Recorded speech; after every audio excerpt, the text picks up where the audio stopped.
Craft ইন্সট্রাক্টরদের করা writ বাতিলের দাবিতে ঝিনাইদহে বিক্ষোভ। পলিটেকনিক ইনস্টিটিউটের ক্রাফট ইন্সট্রাক্টরদের করা রিট বাতিল ও যৌক্তিক দাবি পূরণে ঝিনাইদহে বিক্ষোভ মিছিল ও সমাবেশ করেছে শিক্ষার্থীরা। এই উপলক্ষে বৃহস্পতিবার দুপুরে ঝিনাইদহ পলিটেকনিক ইনস্টিটিউট থেকে একটি বিক্ষোভ মিছিল বের করে সাধারণ শিক্ষার্থীরা। মিছিলটি ঝিনাইদহ মাগুরা মহাসড়ক ঘুরে কেন্দ্রীয় বাস টার্মিনালে গিয়ে শেষ হয়।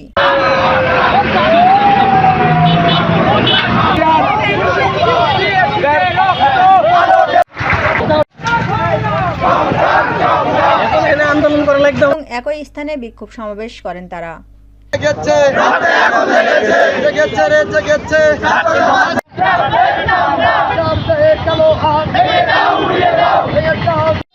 বিক্ষোভ সমাবেশে জুনিয়র ইন্সট্রাক্টর পদে অবিলম্বে ইন্সট্রাক্টরদের 30% প্রমোশন কোটা বাতিল, জুনিয়র ইন্সট্রাক্টর টেক পদের শিক্ষাগত যোগ্যতা বাধ্যতামূলক, ডিপ্লোমা প্রকৌশল, ক্রাফট ইন্সট্রাক্টর সহ দেশের কারিগরি সকল পদে কারিগরি শিক্ষায় শিক্ষিত জনবল নিয়োগ, পলিটেকনিক ইনস্টিটিউট শিক্ষার্থীদের জন্য সকল বিভাগীয় শহরগুলোতে প্রকৌশল বিশ্ববিদ্যালয় স্থাপন এবং ডিপ্লোমা প্রকৌশলদের জন্য প্রাইভেট সেক্টরে সর্বনিম্ন বেতন স্কেল নির্ধারণ করতে 5 দফা দাবি আদায়ে বিক্ষোভ করেন শিক্ষার্থীরা। এ সময় উপস্থিত ছিলেন সপ্তম সেমিস্টারের শিক্ষার্থী আলামিন, তৌফিক হাসান, রত্না খাতুন সহ অন্যান্যরা।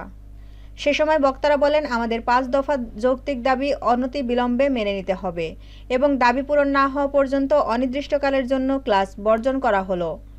সে সময় বক্তারা আরও বলেন, এসএসসি পাশ করা ইন্সট্রাক্টর মামারা ল্যাব পরিষ্কার রাখতে পারে, তারা কোন যুক্তিতে আমাদের শিক্ষক হতে পারে?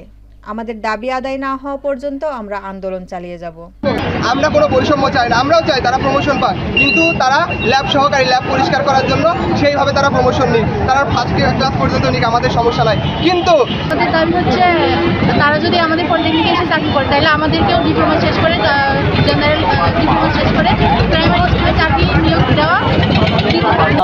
এসএসসি পাস করে আমাদের পলিটেকনিকে তারা আছে 13 গ্রেড থেকে 10ম গ্রেডে তারা দাবি করে, তারা আছে মামা থেকে তারা মাস্টার হতে চায়।